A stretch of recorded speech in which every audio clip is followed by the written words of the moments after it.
Hello friends, मैं एक बार फिर हाजिर हूँ आप लोगों के साथ हमारे टॉक शो जिसका नाम मनेंद्रा टॉक शो है। और इस बार हम लोग एक नए अतिथि से बातचीत करेंगे। सूरज कुमार, जो मेरे पुराने दोस्त हैं, काफ़ी सालों से दोस्त हैं वो हमारे मेरे, तो मैं उनसे बातचीत करूंगा इस टॉक शो के जरिए। और मैं उनका वेट कर रहा हूँ कि वो हमारे लाइव वीडियो को ज्वाइन करें।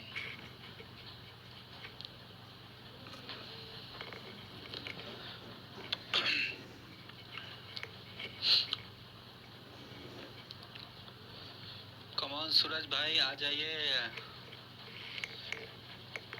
हम लोग वेट कर रहे हैं आपका। सूरज भाई, सूरज भाई, सूरज भाई अभी डीयू में पढ़ा रहे हैं, उर्दू के टीचर हैं वो। डीयू के सत्यवती कॉलेज में पढ़ा रहे हैं वो। और मैं उनको 2011 से उनसे परिचित हूँ।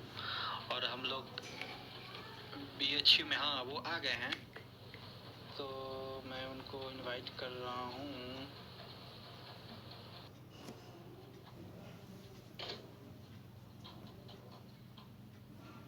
हाँ मनेंद्र। हेलो हेलो, कैसे हैं? बढ़िया है, बढ़िया है। और सब बताइए। और सब बढ़िया है, सब बढ़िया है। आपका स्वागत है हमारे टॉक शो मनेंद्रा टॉक शो में। बहुत बहुत धन्यवाद। You can ask any type of question in this talk Yes, show. yes, yes. Thank you, thank you, thank you. I will ask you several questions. Okay.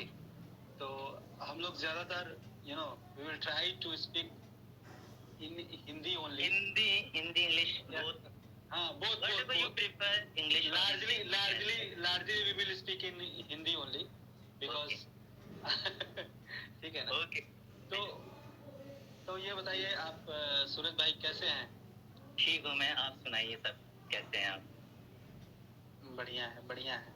तो मैं आपको आपका परिचय दे रहा था, अपने दोस्तों को परिचय दे रहा था कि सूरज भाई को मैं 2011 से जानता हूँ, जब हम लोग बनारस हिंदू यूनिवर्सिटी में एक साथ ग्रेजुएशन के लिए ज्वाइन किए थे।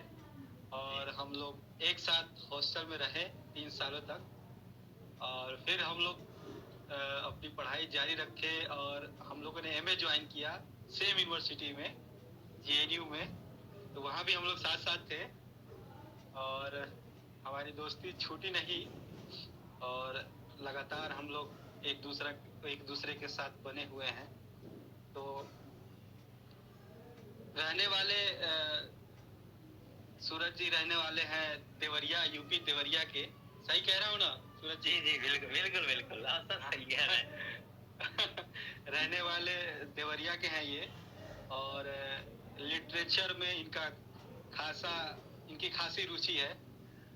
अभी फिलहाल ये DU में प्रोफेसर हैं, बच्चों को उर्दू पढ़ाते हैं और उर्दू की तालीम देते हैं।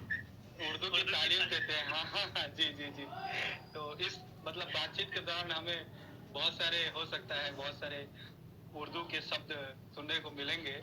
उर्दू के अल्फाज से आप लोग रूबरू होंगे। जी। तो इसी के साथ हम लोग अपना बातचीत और जो हमारा जो शो का जो मुख्य पार्ट है, जिसमें मैं बातचीत कर रहा हूँ, अपने दोस्तों से सवाल जवाब कर रहा हूँ, तो उसको हम शुरू करेंगे। क्या सूरज जी? जी जी बिल्कुल। तो अभी ये बताइए कि जो भी देश में अभी घटित हो रहा है जी, जैसे कि कोरोना वायरस है, लॉकडाउन है जी, इस पे आपका क्या अनुभव रहा है अभी तक का, और आप इस पे क्या टिप्पणी देना चाहेंगे देश में जो कुछ भी हो रहा है या पूरी दुनिया में? देखिए, ये एक वैश्विक महामारी है। महामारी तो बोल के धावे नहीं बोलती हमारे यहाँ, सबके ऊपर धावे बोलती है। और दरअसल अगर बात करें हम प्रकृति के नजर से, जावे नजर से, या फिर हम उस नुक्ते नजर के हवाले से बात करेंगे, जावे नजर से बात करेंगे, तो हम बताएंगे कि ये एक इंसान के करतूतों की सजा है जो प्रकृति हमें दे रही है। प्रकृति के साथ हमने खिलवाड़ किया है। प्रकृति, हम सब जानते हैं कि प्रकृति एक माँ की तरह होती है, उसकी गोद में पलते बढ़ते हैं और फिर हम उसी गोद को सूनी करने लगते हैं, और उसकी उसकी गोद को सूनी करने का परिणाम है यह महामारी, और कुछ नहीं है, हमारे किए की सजा है। लेकिन इस वैश्विक महामारी के दौर में हम देख रहे हैं कि हमारा समाज किस तरह तितिर-बितिर हो रहा है, किस तरह मुंतशिर होता जा रहा है। इंतशार की कैफियत चारों तरफ है। हर इंसान जो पहले बहुत ख्वाहिशमंद हुआ करता था कि वो बहुत इनफरादी जिंदगी गुजारेगा, बहुत ही इंडिविजुअल लाइफ जिएगा, और सच कहा जाए तो मौजूदा दौर में लोगों को प्राइवेसी नाम की भयानक बीमारी लग गई थी। सब लोग अपने अपने घरों में रहना चाहते हैं। हमारी फ्लैट में अगर ऊपर झगड़ा होता है तो हम छुड़ा नहीं सकते, पति पत्नी झगड़ा करके मर जाए तो भी हम नहीं छुड़ा सकते, क्योंकि वो उनका पर्सनल मैटर होता है। तो जो इंसान के अंदर जो प्राइवेसी वाली एक ख्वाहिश थी ना, आज पूरी हो रही है। लॉकडाउन में एक बंद कमरे में रह करके हमेशा वो चाहता था कि अकेले रहूं, तन्हा रहूं। तो एक अगर फर्द की बात करें, कि इंसान की बात करें, कि इंडिविजुअल लाइफ की बात करें, तो उसके ऊपर क्या हो रहा है कि वो जिंदगी जो अकेले गुजारना चाहता है, बंद कमरे में गुजार रहा है, और प्रकृति कह रही है कि लो गुजारो, फितरत कह रही है कि लो गुजारो जिंदगी अपनी जो तुम करना चाहते थे। और अगर हम समाजी एतबार से बात करें तो देख रहे हैं कि इस वैश्विक महामारी का, इस वबा का असर हमारे मुल्क पे हर तरह पड़ रहा है। खास तौर पे अगर मजदूरों के हवाले से हम गुफ्तगू करें, बात करें, तो मजदूरों की जिंदगी बिल्कुल मुंतशिर हो चुकी है। हर मजदूर, वो खासकर ये महामारी जो है, ये वबा है, वो निचले तबके को अपना शिकार मतलब अपना बिल्कुल उसके असरात, बहुत बड़े असरात उन्हीं पे पड़ रहे हैं, मुरतब हो रहे हैं। जो एलिट क्लास है वो तो महामारी में कुछ हो रहा है तो मर रहा है, लेकिन बच जा रहा है, ज्यादातर बच ही जा रहे हैं, क्योंकि उनके पास तो अपोलो जैसे हॉस्पिटल में जा सकते हैं, मैक्स जैसे हॉस्पिटल में जा सकते हैं, या फिर बड़े बड़े हॉस्पिटल जो हैं। लेकिन ये तो गवर्नमेंट हॉस्पिटल का ही सहारा लेंगे ना लोग, और खासकर इनके पास तो इलाज कराने के लिए 4,500 रुपए लग रहे हैं। सुप्रीम कोर्ट ने साफ अभी फिर से मना कर दिया, आपने देखा कि ऑर्डर देने के बाद भी है। वो गरीब तबका के लिए, वो गरीब तबका कौन है, कैसे पता चलेगा हमें, है? तो देख रहे हैं कि वो गरीब एक इंसान 4,500 रुपए होगा तो किस तरह अपनी पहले गरीबी साबित करेगा, फिर उसे 4,500 रुपए में उसे छूट मिलेगी। देख रहे हैं ना। तो एक तो पहले मजदूरों के ऊपर इसका बहुत ज्यादा असर पड़ा है, आम नागरिकों के ऊपर तो पड़ ही रहा है, जो भी आम नागरिक है हम सब पे पड़ा। हम सब जानते हैं कि लॉकडाउन पीरियड में हम सब घर में हैं, लेकिन देख रहे हैं मजदूर जो तबका है वो फैक्ट्रियों में काम करता है। और बतौर खास अगर हम बात करें जो उस लेबर क्लास की, आज मजदूर दिवस है, जो कि हम सब जानते हैं लेबर डे है, आप लोग मना रहे हैं, बहुत ज्यादा सेलिब्रेट कर रहे हैं, लेकिन हमें लगता है we don't need to celebrate the labour day, because you know labour day किस लिए था, what the purpose of labor day is fulfilled now or not? First of all we have to think कि जो labour day था मनाया जा रहा था, हम लोग मना रहे हैं किस लिए? हम ऊँट लेते हैं ना कि मजदूरों का इस्तेसाल नहीं होने देंगे, उनका शोषण नहीं होने देंगे, एक्सप्लॉयटेशन नहीं होने देंगे। बट क्या होता है, हर जगह हम देखते हैं, अपने घर में काम करने वाली जो वो काम करने वाली बाई आती है, अगर ये बंद हो गया तो काम करने वाली बाई को लोग पैसे नहीं दे रहे महीने का, बिल्कुल उसे नौकरी छुड़ा दी है। वो बाई जो उसकी पूरी जिंदगी उसी काम पे मुनासिब थी, तो महीने का खाना बना करके 4,000 रुपए 3,000 रुपए जो कमा रही है उससे अपना गुजारा चला रही है। लेकिन ऐसे मौके पे उनको साथ देने के बजाय क्या कर रहे हैं लोग, उनको नौकरी से निकाल दिए। हम लोग क्या करते हैं, हम लोग पूरी सैलरी दे रहे हैं, क्योंकि हम समझ रहे हैं उनकी दुखी को, तो हमने घर पे बिठा दिया उन्हें। लेकिन 30 तारीख को आकर के वो हम पूरी सैलरी ले जाती है, अपना सैलरी हम उन्हें दे देते हैं, क्योंकि हमें साथ देना है ना मजदूरों का। तो आप देख रहे हैं कि अगर पूरे देखा जाए तो मजदूरों का बहुत ही बुरा हाल है इस समय। लोग देखें कितने लोग जाते जाते अपने घर तक पहुंचते पहुंचते पैदल मर गए हैं, और बिहार सरकार ने तो बस भी नहीं भेजा, विपक्ष के नेताओं ने बस भेजा है, विपक्ष पार्टियां बस भेज रही है मजदूरों को बुलाने के लिए।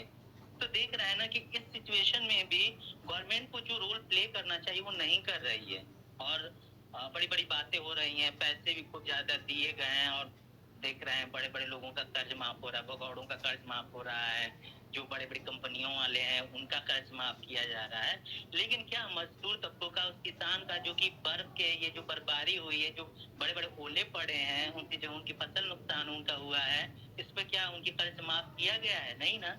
हमें किनका माफ करना चाहिए? फर्ज उनका। लेकिन हम सिर्फ और सिर्फ नाम भर काफी ढकोसले बनाएंगे और सब मंत्री मनाएंगे, आज वो लेबर डे है, लेबर डे, सब लोग ट्विटर, फेसबुक और फिर व्हाट्सएप पे खूब अपना झुनझुना बजाएंगे इसका मजदूर दिवस का। लेकिन concrete reality क्या है? We have to see the concrete reality what's going on here and there. Just think about this कि अगर लेबर डे है तो we have to vote कि हम उनका exploitation नहीं होने देंगे. We have to be in every time with them. जैसा भी सिचुएशन हो, अगर कंडीशन खराब है तो हमें साथ देना चाहिए, जो भी हमसे हेल्प हो पा रहा है हमें करना चाहिए. अब देखिए कि सरकार कह रही है मदद कर रहे हैं, लेकिन मदद कर रहे हैं तो लोग भाग क्यों रहे हैं अपनी जगह?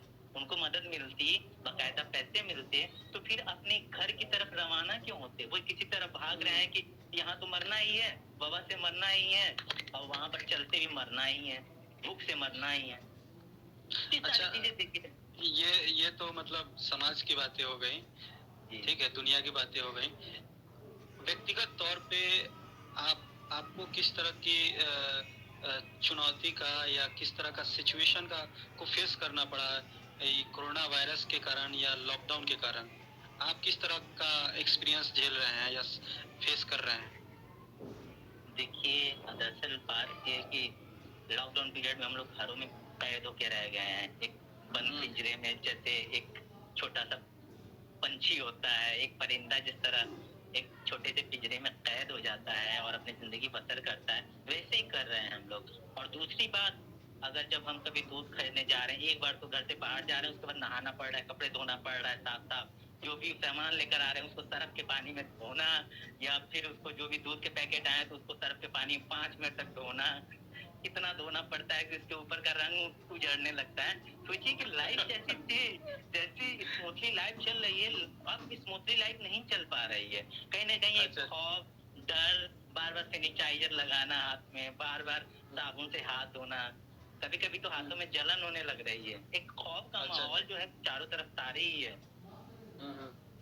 तो वो तो है. बाकी जिंदगी हमारे जो घर में है वो हमारी आसानी से गुजर इसलिए जा रही है कुछ कि पूरा दिन पढ़ाना होता है बच्चों को, तो ऑनलाइन क्लासेस, उसके बाद अपनी पीएचडी की थीसिस और ये सब काम करना होता है. तो इसलिए मुझे बहुत ज्यादा फर्क नहीं पड़ पा रहा है इस सब चीजों का, क्योंकि आदत सी रही है मुझे घर में रहने की. लेकिन अगर ये कहा जाए कि बाहर जाकर के फिर आना, ये सब चीजें जो एक खौफ तारी हुआ है ना, एक खौफ ज्यादा बिल्कुल वहशत में है, जो अंदर का दिल, अंदर का मन, वो तो है ही, जाहिर सी बात है. अच्छा, एक और चीज मैं जोड़ना भूल गया आपके बारे में. आप एक सत्यवती कॉलेज में प्रोफेसर होने के साथ साथ आप पीएचडी के छात्र भी हैं और जेएनयू से पीएचडी कर रहे हैं, ये मैं बात कहना भूल गया. तो खैर, मैं अब आगे बढ़ता हूँ अपने सवाल को लेके. तो पहला सवाल आपसे ये है कि मैं आपको ये बता देना चाहता हूँ कि ये एक खेल की तरह है और इसमें सवाल हैं आपके, इसमें जवाब मैं उम्मीद करता हूँ आप जवाब देंगे. वन लाइनर होगा जवाब आपका, ज्यादा उसको एक्सप्लेन नहीं करना है. मैं बोला कि वन लाइनर ही होगा उसका जवाब. और ये गेम है तो बस गेम की तरह लीजिएगा इसको, ठीक है ना? ठीक है, ठीक. तो पहला सवाल आपसे, कॉम्प्लिकेशन ना हो, कॉम्प्लिकेशन ना हो. देखिए, आप अगर आपको लगेगा तो आप उस सवाल को स्किप कर सकते हैं. आपकी इच्छा पर निर्भर है वो, ठीक है ना? आप बाध्यता नहीं है कि आपको जवाब देना ही है, देना है. ठीक है ना? लेकिन मेरा मानना है कि ऐसे उस तरह के सवाल है भी नहीं जिससे आप अनकंफर्टेबल फील करेंगे. तो पहला सवाल आपसे ये है कि सूरज भाई, अगर आप रिसर्च में नहीं होते, टीचिंग में नहीं होते, तो कहाँ होते, क्या कर रहे होते? देखिए, it's all depending upon the situation. This question has no answer because we know not about the thing which we do not know. लेकिन आप सोचिए कि एक हाइपोथेटिकली सोचिए कि भाई कहाँ रहते, आप क्या कर रहे होते अगर रिसर्च में नहीं होते? तो अगर पढ़ नहीं रहे होते, रिसर्च में नहीं होते, तो जाहिर सी बात है अपने क्षेत्र में काम कर रहे हैं. अभी आप टीचर नहीं होते और प्रोफेसर नहीं होते और रिसर्च में नहीं होते, तो क्या कर रहे होते? ये सवाल है मेरा. अच्छा प्रोफेसर नहीं होते, रिसर्च नहीं कर रहे होते, तो नौकरी के लिए जद्दोजहद करते हैं हम भी, और क्या। अच्छा, नौकरी के लिए जद्दोजहद कर रहे होते हैं। हाँ। अच्छा, अभी तक के जीवन के आपके सबसे फेवरेट पसंदीदा शिक्षक कौन है? मेरे जी, एक नाम लेना है आपको। अनवर आलम पाशा। अच्छा, ये शायद जेएनयू के है ना? हाँ। हाँ। Who is your favorite writer? Favourite item Mantu. Manto. Yes, Manto ना? यस मंटो फिल्म अभी आई थी, आपने देखा था? हाँ, नवाजुद्दीन सिद्दीकी। हाँ नवाजुद्दीन, लेकिन उसको उतना बेहतरीन तरीके से नहीं फिल्माया गया था। जो लाइफ थी मंटो की, उस पर बेहतर मूवी बनाई जा सकती थी। उन लोगों ने बहुत ज्यादा, जो प्लॉट था ना, प्लॉट बहुत ज्यादा वेल नीटेड नहीं था।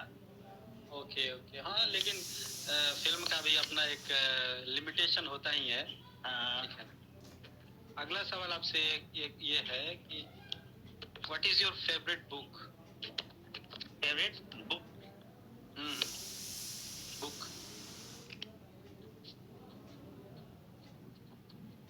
फेवरेट बुक हमारी नॉवेल्स हैं। नाम लेना पड़ेगा एक कोई।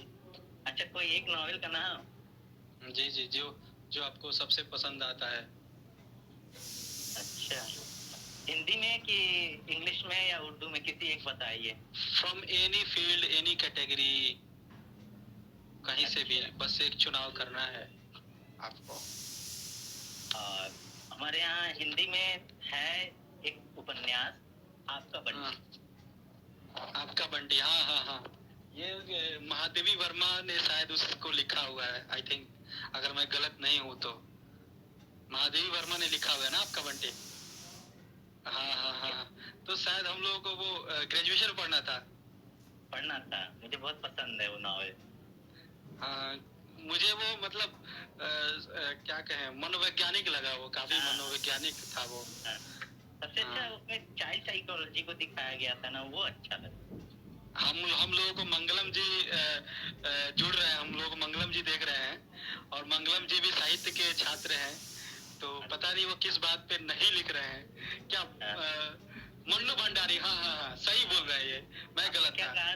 क्या कहा था? मैंने बोला था, महादेवी वर्मा ने बोल दिया था मेरे को। ना, तो मुझे आवाज आपकी आई नहीं थी, वीडियो कट गया था आपका। अच्छा अच्छा अच्छा, हाँ हाँ, सही बोल रहे हैं। हाँ, मन्नू भंडारी का उपन्यास है।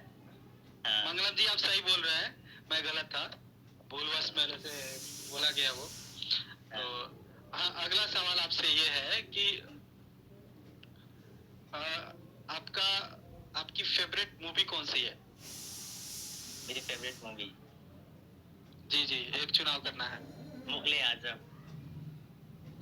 मुगले आजम। उसके डायलॉग इतने बेहतरीन है, उसके डायलॉग जो दिलीप कुमार वाले, मधुबाला। लेकिन उसके गाने मुझे बहुत अच्छे लगते हैं। हाँ। आपका नेटवर्क थोड़ा सा गड़बड़ हो रहा है क्या? दरअसल दीदी का फोन आ रहा है ना मेरे बार बार, इसीलिए। हाँ हाँ हाँ, जी जी।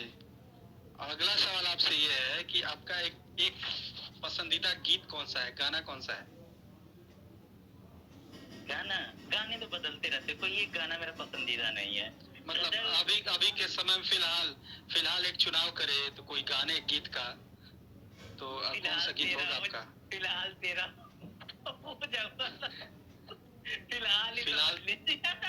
फिलहाल ही समझ लीजिए, फिलहाल के लिए। नहीं, बताइए कौन सा गाना है? फिलहाल के लिए फिलहाल ही गाना नहीं है, आप नहीं जानते फिलहाल वाला गाना? कौन सा गाना है बताइएगा, गुनगुना के सुनाई। किसी और का हूँ फिलहाल। अच्छा, ये मैंने सुना नहीं कभी गाना, ये किसने गाया है ये?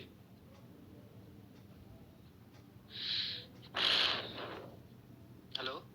हाँ, ये गाना मैंने सुना नहीं कभी। गाना पे सुना नहीं, आज सुन लीजिएगा आप। अच्छा, चलिए। आज का आपका फेवरेट भोजन फूड क्या है? दाल भात चोखा। क्या बात है, क्या बात है, सही है। बिल्कुल बिल्कुल गाँव वाला अपना खाना मुझे पसंद है, उसमें सुकून मिलता है मुझे। ऑयली चीजें जो होती हैं यहाँ, वो खूब बटर वटर मसाला वसाला बस बिल्कुल मैं अच्छा, अगला सवाल आपसे ये है कि आपका फेवरेट डेस्टिनेशन कौन सा है? आप कहाँ बार बार जाना पसंद करते हैं या जाना चाहते हैं? ये डेस्टिनेशन, आप किस डेस्टिनेशन की बात कर रहे हैं? मतलब किसी भी तरह का, एक ऐसी जगह जहाँ आप बार बार जाना चाहते हैं, आपको अच्छा लगता है वहाँ जाना। मुझे नैनीताल बड़ा अच्छा लगता है, पहाड़ों की दुनिया खूबसूरत लगती है मुझे। अच्छा अच्छा अच्छा जी। अगला सवाल आपसे ये है कि हाँ, मतलब जाहिर सी बात है कि आप जिस प्रोफेशन में हैं उसी प्रोफेशन को आप पसंद कर रहे होंगे, फिर भी मैं आपसे एक सवाल पूछ रहा हूँ कि ऐसा कौन सा प्रोफेशन है टीचिंग को छोड़ के जो जो आपको पसंद है? मुझे टीचिंग को छोड़ के दूसरा कोई प्रोफेशन, मुझे टीचिंग के अलावा प्रोफेशन अगर मुझे मिले तो मुझे सिर्फ पढ़ना पसंद है, उसके अलावा कुछ नहीं करना चाहता, किसी भी फील्ड में नहीं जाना चाहता। नहीं नहीं, पढ़ना is not a profession. I think profession आपको बताना पड़ेगा ना कि आपको कौन सा प्रोफेशन पसंद है। टीचिंग को छोड़ करके। हाँ, लाइक वो तो अभी आप कर रहे हो। हाँ। इसके अलावा कौन सा आपको आपको काम आपको पसंद है प्रोफेशन? इसको छोड़ के जाना चाहूंगा तो मैं डिस्ट्रिक्ट मजिस्ट्रेट बनना चाहूंगा, मैं आईएएस बनना चाहूंगा, उसकी तैयारी करना चाहूंगा। हाँ। ओके ओके, डीएम बनना चाहेंगे आप? हाँ। ऐसे गेम का नाम बताइए जिसको आप खेलना पसंद करते हैं। गेम मुझे बैडमिंटन पसंद है। और ऐसा गेम जिसको आप देखना पसंद करते हैं? मैं कोई भी गेम देखना पसंद नहीं करता सिवाय बैडमिंटन के। मुझे अच्छा। मुझे समझ ही में नहीं आता। सच तो ये बचपन से मैंने कोई गेम देखा ही नहीं ना। सच तो ये ना मैं कभी खेला हूँ, इसीलिए मुझे पसंद नहीं। अच्छा, अगला सवाल आपसे ये है कि सबसे ज्यादा गुस्सा आपको किस बात पे आता है? गुस्सा जी। जब कोई बात मेरे मन के मुताबिक नहीं होती है। अच्छा। अच्छा, आप किस हॉस्टल में थे? पेरियार में ही थे ना एमए के दौरान? एमए के दौरान पेरियार में थे, उसके बाद कावेरी। अच्छा, कावेरी में थे। तो मेस के खाने के नजरिए से आपको कौन सा दिन आपका सबसे पसंदीदा दिन होता था? मंगलवार के दिन कढ़ी चावल रोटी और सब्जी।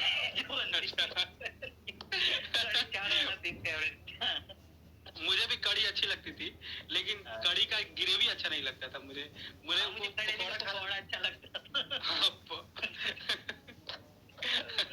तो मतलब उतने पकौड़े मैं अपने जीवन में कभी नहीं देखा हूँ जितने उस कटोरे में पकौड़े रहते थे ना। मैं आज तक नहीं देखा उतने पकौड़े होते हैं वो ना। वो एक अलग अनुभव था पकौड़े खाने का।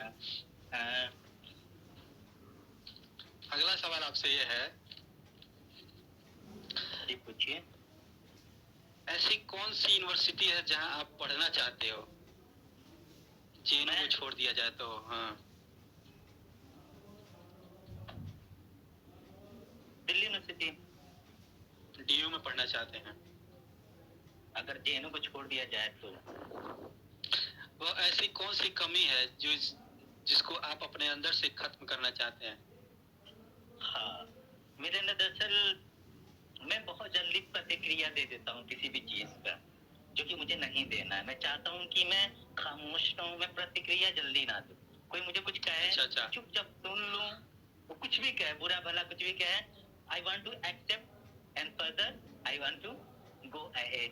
आई don't want to be wait and उसका लिसन कि वो क्या कह रहा है क्या नहीं कह रहा है। अच्छा, तो मंगलम जी सवाल कर रहे हैं कि बीएचयू क्यों नहीं भाई, तो मंगलम जी को बताना चाहूंगा बीएचयू में प्रोफेसर बनना भी पसंद नहीं करता। अच्छा, चलिए। मैं बीएचयू में ना पढ़ाना पसंद करता हूँ ना दोबारा पढ़ना पसंद करता। मुझे इतना पसंद है कि बीएचयू ने मुझे बहुत कुछ सिखाया है, मुझे बेस दिया है। बीएचयू हमारे लिए बेस रहा, बीएचयू ने बहुत कुछ सिखाया, सब कुछ है। लेकिन मैं उस एटमॉस्फेयर में वापस नहीं जाना चाहता जो एटमॉस्फेयर वहाँ क्रिएट है।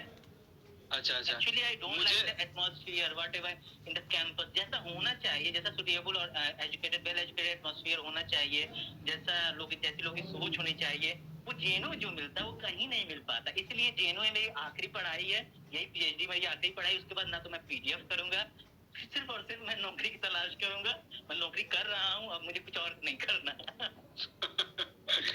अच्छा, मुझे लगा कि मंगलम भाई ये खाने के सवाल से ये जोड़ रहे हैं बीएचयू को, लेकिन ये कहीं और जोड़ रहे थे आपके मतलब काम करने को लेके. तो मैं उसी बात को मेरे अंदर एक सवाल आया कि बीएचयू के मेस के खाने के हिसाब से आपको वो वहाँ का कौन सा दिन अच्छा लगता था? देखिए, बीएचयू का जो खाना था, वहाँ रोटियां बहुत अच्छी मिलती थी. जेएनयू की रोटियां ऐसी मिलती हैं वैसे कुत्ते भी ना खाएं. वो तो आदमियों को खाना पड़ता है. सोचिए कि बीएचयू का तो खाना एक बार मैं खाने की सोच सकता हूँ, ठीक है. उस दिन मुझे ना थर्सडे वाला दिन बहुत अच्छा लगता था, जिस दिन पूड़ियाँ मिलती थी. तीन चार तरह की पूड़ियाँ मिलती थी, छोले मिलते थे और खीर मिलता था. वो वाला दिन मुझे थर्सडे वाला बहुत पसंद है. और जेएनयू का मुझे ट्यूसडे वाला. और सच बताऊं तो इतना बेकार है जेएनयू का खाना कि मैं वापस जेएनयू का खाना चाहता ही नहीं हूँ. कभी जाता हूँ तब भी. मतलब ओवरऑल आप जेएनयू के खाने को कम आंक रहे हैं बीएचयू खाने से? हाँ बिल्कुल. जेएनयू का खाना मुझे सिर्फ ब्रेकफास्ट पसंद है. जेएनयू का खाना मुझे बिल्कुल रत्ती भर भी पसंद नहीं है. वहाँ पनीर मुझे मिलता ही नहीं था. पनीर के 2 टुकड़े मिलते थे तैरते हुए, वो भी पानी में. अच्छा अच्छा अच्छा. लेकिन वहाँ का दाल चावल में की गुणवत्ता सही रहती थी जेएनयू में? हाँ, दाल चावल की गुणवत्ता बीएचयू से काफी अच्छी थी. बीएचयू में आटा डालते थे ना तब दाल में. हाँ ये सर. लेकिन रोटी गरम देते थे. इतना पता, भुजिया सब्जी जो मिलती थी, हरी सब्जी, वो बिल्कुल प्योर मिलती थी. एक कटोरी बस मिलती थी. हाँ वही है. और जेएनयू में भुजिया खाने में विविधता थी. हाँ विविधता थी, लेकिन भुजिया सब्जी का कोई तस्वुर ही नहीं है जेएनयू में. हाँ, जो फ्राई करके देता था बीएचयू में. वही ना, वही भुजिया के. हाँ वो मुझे सही है. अगला सवाल आपसे ये है, अगर आपको एक जादू दिया जाए, हाइपोथेटिकल क्वेश्चन है, एक सुपर पावर दिया जाए, एक शक्ति दी जाए, तो वो कौन सी शक्ति लेना चाहेंगे आप? मैं चाहूंगा कि मैं हर जगह उड़ करके चला जाऊं, सबके दुख को दूर कर दूं. जो भी मजदूर है, गरीब सबका है. तो उड़ के उड़ेंगे तो उड़ के कैसे किसी का समाधान कर देंगे आप? अरे उड़ने वाली शक्ति नहीं, वो पैसे वैसे रहेंगे तो दे लेंगे. सबको देख सकते हैं, सबकी परेशानी को. अच्छा, परेशानी को देख लेंगे. अच्छी बात है. अगर दुनिया में किसी एक चीज को बदलना चाहे, वो कौन सी चीज होगी? Only want to change the flow of our society. I don't want to go with the tradition and the traditional society and the conventional society, because our conventional society is totally orthodox, and I want to change the flow of our society. I want to be a hindrance, just like a obstacle, and give a right way, a new way to the society. क्योंकि हमारी society बहुत गंदी हो चुकी है. उसकी सोच को बदलना, उसकी जो जिस राह पे चल रही है सोसाइटी हमारी, उसको बदलना है. क्योंकि जानते ही हैं हमारी सोसाइटी में क्या है. The people want to go in the temple. They don't want to go in the school. वो अभी बच्चों को भी यही सिखा रहे हैं. और क्या कर रहे हैं, बिला के वो क्या बन रहे हैं, मजदूर बन के ही रह जा रहे हैं. सब्जी बेच रहे हैं, बैगन बेच रहे हैं. और उन्हें समझाया जाए कि बाबू पढ़ाई कर लो, या उनके बाप को समझाया जाए कि आप मेहनत कर लीजिए ताकि आपकी पीढ़ियां खराब ना हो. क्यों बच्चों को खराब कर रहे हैं? नहीं, they only want to earn and live their life happily. They don't want to think about their child, कि उनके अपने बच्चों के बारे में कभी सोचते नहीं कि उनका बच्चा क्या करेगा. अगला सवाल आपसे ये है कि अगर प्रधानमंत्री मोदी को आप एक सलाह देना चाहें, सलाह देने का मौका मिला, तो कौन सा सलाह देना चाहेंगे उनको, मोदी जी को? मैं अपने माननीय प्रधानमंत्री जी से बस यही कहना चाहूंगा कि वो जो कॉर्पोरेट वर्ल्ड उनकी जो हेल्प कर रहे हैं, सहायता कर रहे हैं, जो उनका साथ दे रहे हैं, उनकी बजाय वो गरीबों की सहायता करें।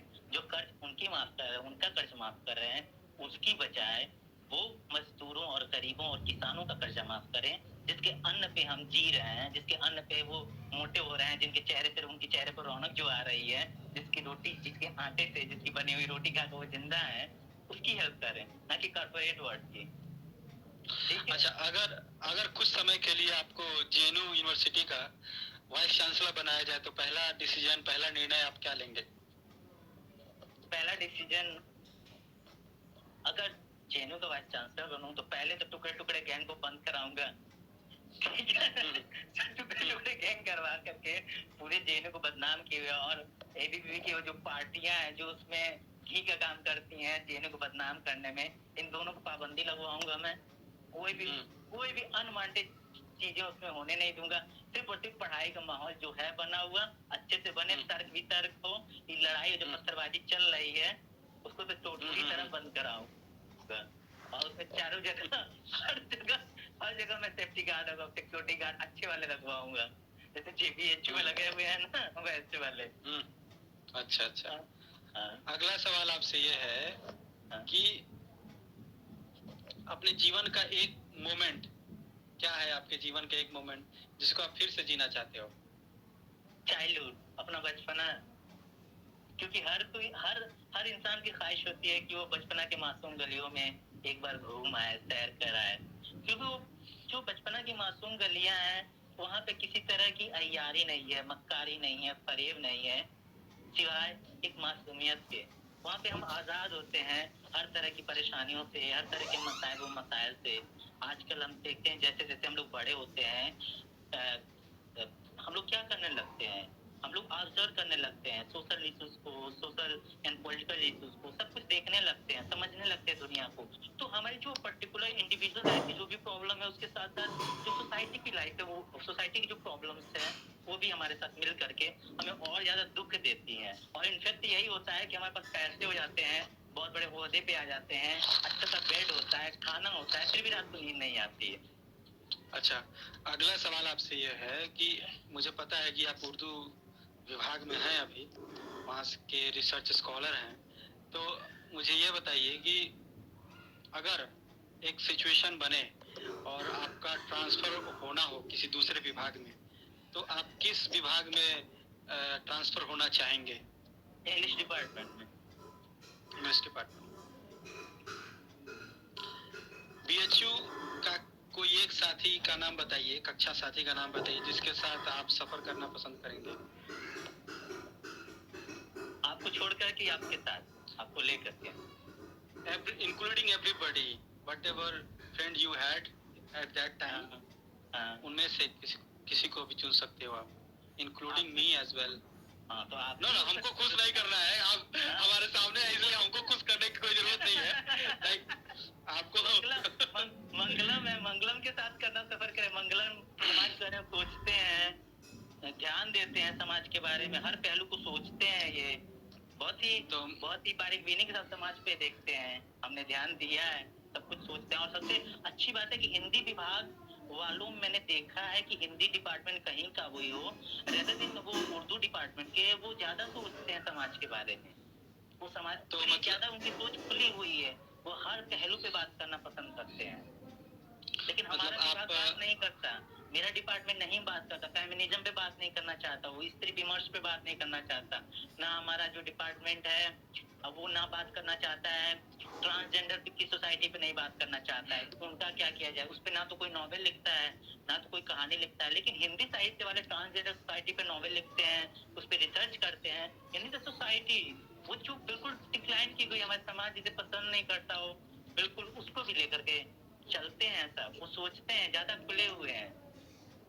अच्छा, आप मतलब इसका मतलब आप मंगलम जी के साथ जाना पसंद करेंगे सफर पे? बिल्कुल बिल्कुल। ये पॉलिटिकली करेक्ट होने जैसा नहीं है ना आपके लिए?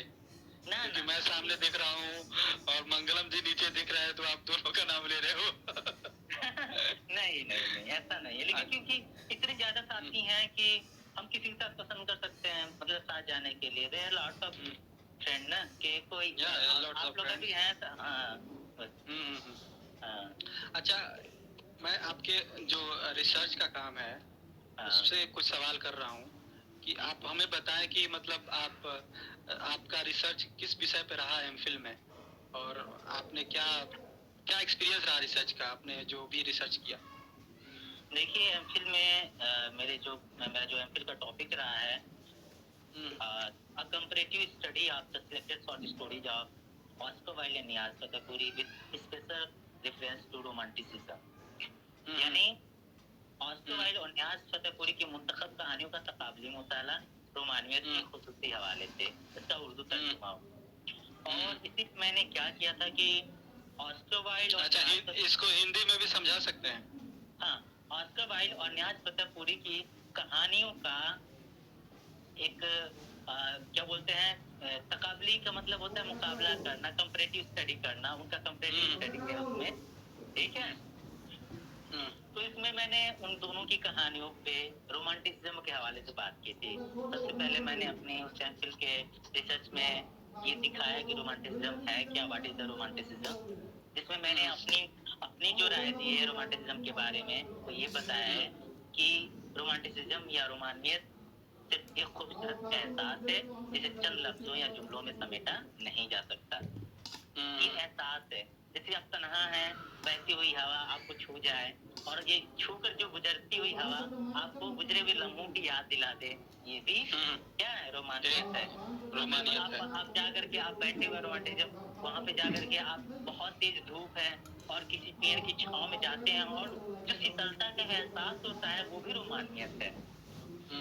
बहुत तेज सर्दी पड़ रही हो, सूरज की हल्की सी लतीफ धूप आपके ऊपर पड़े, आपको जो मुसर्रत एहसास हो सुकून का, वो भी रोमानियत है। फिर इवन अच्छा। आप रोमानियत वो भी है जब हम सेक्स करते हैं उसके बाद जो हमें फीलिंग आती है, जो सुकून मिलता है, वो भी रोमांटिसिज्म है। जो हम अपने लाइफ पार्टनर के साथ गुजारते हैं या बिलावेट के साथ जाते हैं या अपने लवर के साथ जो भी पल गुजारते हैं वो भी रोमांटिसिज्म है। लेकिन एक माँ की गोद में बैठकर उसकी आंचल की शीतलता का एहसास अहमियत है। लेकिन लोग बार बार यही समझ लेते हैं, गलतफहमी में रहते हैं कि रोमांटिसिज्म मतलब सिर्फ और सिर्फ मोहब्बत की बातें करना, प्यार की बातें करना और फिर अपने महबूबा से इश्क मोहब्बत की बातें करना, जो कि बिल्कुल गलत है। अच्छा, अगर ये बताइए, क्या अगर जो भी हमारा मजदूर समुदाय जो भी पीड़ा सह रहा है और उस पीड़ा को कोई दूसरा व्यक्ति जो मजदूर नहीं है उसको महसूस कर रहा है, तो क्या उसे भी रोमानियत कहेंगे? हाँ, एहसास बिल्कुल, रोमानियत उसे भी कहेंगे। रोमानियत में सिर्फ सुकून का एहसास नहीं होता, सुकून के साथ दर्द का एहसास भी जुड़ा हुआ है रोमानियत से। रोमानियत, आप बहुत गमगीन है, मासूका की याद में रो रहे हैं, बहुत तड़प रहे हैं, जुदाई हो चुकी है, ब्रेकअप हो चुका है, आप रो रहे हैं, तड़प रहे हैं, वो भी रोमानियत है। उसको रोमानियत से अलग करके नहीं देखा जा सकता। आप किसी के दर्द को महसूस कर रहे हैं, वो भी रोमानियत है। रोमानियत का एहसास है। हाँ, किन दो लेखकों का नाम बताया आपने जिनके साहित्य को आप कंपेयर कर रहे हैं, अपने फिल थीसिस में किए हैं? ये ऑस्कर वाइल्ड हैं और नियाज फतेहपुरी हैं, उर्दू के नियाज फतेहपुरी हैं। और अच्छा। जो आयरिश राइटर हैं वो ऑस्कर वाइल्ड, जो विक्टोरियन एरा का बहुत ही मशहूर राइटर हैं, अंग्रेजी साहित्य के। हाँ, अंग्रेजी साहित्य के। अच्छा, तो मतलब वो क्या पोएट्री लिखते हैं या प्रोज लिखते हैं या स्टोरी लिखते हैं, प्रोज भी लिखते हैं, लेकिन वो ज्यादातर फेमस, वो ड्रामे भी लिखे हैं, नॉवेल भी लिखे हैं, लेकिन वो मशहूर हुए अपनी कहानियों की वजह से। तो मतलब आपका मुख्य फोकस कहानियों को लेके ही होगा शायद आपके एमफिल में? हाँ, वहाँ पे एमफिल में कहानियों पे ही था। अच्छा, चलिए, ये तो हमारा पूरा हुआ। अगला सवाल आपसे ये है कि अगर आपके जीवन पे अगर कोई फिल्म बनती है भविष्य में इन केस, तो किस अदाकार को अपना रोल आप देना चाहेंगे, खुद का रोल? अदाकार या अदाकारा, किसको? अदाकार कोई भी, वो जेंडर फ्री है, कोई भी आप हो सकता है, आपके रोल को निभाने के लिए कोई भी हो सकता है। वो आपके हिसाब से कौन सा ऐसा अदाकार या अदाकारा है जो आपके रोल को निभा सकता है या निभा सकती है? हम सिद्धार्थ मल्होत्रा को देंगे। सिद्धार्थ मल्होत्रा, अच्छा, सही है। सिद्धार्थ मल्होत्रा की कौन सी फिल्म आपको अच्छी लगी? एक विलेन। अच्छा, एक विलन। हम्म, आगे सवाल है आपसे। जी। कौन सा गाना आप अक्सर गुनगुनाते हो? मतलब अक्सर जबान पे आ जाता है, गुनगुनाते हो अक्सर आप। फिर से आपका, हाँ सूरज जी, मेरा सवाल सुना आपने? बोली आवाज कट हेलो। रही बार बार, क्योंकि घर से बार बार फोन आ रहा है ना, तो मैं चाहूंगा कि जल्दी टॉक शो खत्म करें, क्योंकि लग रहा है कुछ जरूरी काम है, इसीलिए लगभग 10 बार कॉल आ चुकी है। रुक जा किसका कॉल आ रहा है? किसका कॉल आ रहा है? दीदी का फोन आ रहा है। अच्छा अच्छा, दीदी का फोन आ रहा है। तो क्या आप कुछ देर बात कर लीजिए घर पे, फिर हम लोग लाइव आएंगे, ये भी हो सकता है। मुकम्मल ही कर लें, फिर आधा फिर आधा दूसरी बातें क्या रखें। हाँ, बातें मुकम्मल ही हो जाए। हाँ तो अभी ज्यादा सवाल नहीं बचा आपसे, 5-6 सवाल हैं और इसके साथ ही हमारा ये खात्मा हो जाएगा। मेरा पूछ रहा था आपसे कि ऐसा कौन सा गीत है, गाना है जो आप अक्सर गुनगुनाते हैं? क्योंकि वक्त के साथ साथ बदलता रहता है। हम्म। हाँ। तो अभी आजकल कौन सा गाना गुनगुना रहे हैं आप? अभी हम्म। खैरियत पूछो, सुना है कि नहीं? हाँ, उसी को कॉलर ट्यून पे भी लगा रखा है। सुनाइए ना, थोड़ा सा 1-2 लाइन सुना दीजिए हमें। गाना नहीं आता ना, इसीलिए गाने की तौहीन हो जाएगी। चलिए कोई नहीं। अगला सवाल आपसे ये है, अगर आप जानवर होते तो कौन से जानवर होते? हम हम्म। जानवर पैरट। क्या? पैरट, तोता। पैरोट? पैरोट, तोता? हाँ, हाँ। Okay okay okay okay.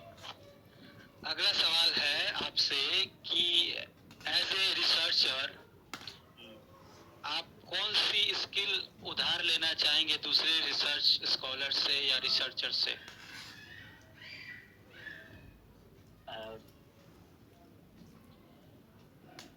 मैं जो बार बार लाइब्रेरी को विजिट करने वाला। हम्म। हाँ। अच्छा, हाँ। मतलब आप, इसका मतलब आप लाइब्रेरी के में मतलब विजिट नहीं करते थे ज्यादातर? हाँ, मैं दरअसल मैं पहुंच जाता हूँ पब्लिकेशन के पास, इसलिए और किताब मैं खरीद लेता हूँ। मैं सारी अच्छा, किताबें खरीद लेते हैं। अगला सवाल आपसे ये है, कौन सा ऐसा ऐतिहासिक साहित्यकार है जिसके साथ आप काम करना चाहोगे एज हिज और हर स्टूडेंट? साहित्यकार अभी फिलहाल का मौजूदा दौर का? ऐतिहासिक। ऐतिहासिक। जो इतिहास में रहा हो, जो जो पास्ट में हो। हाँ।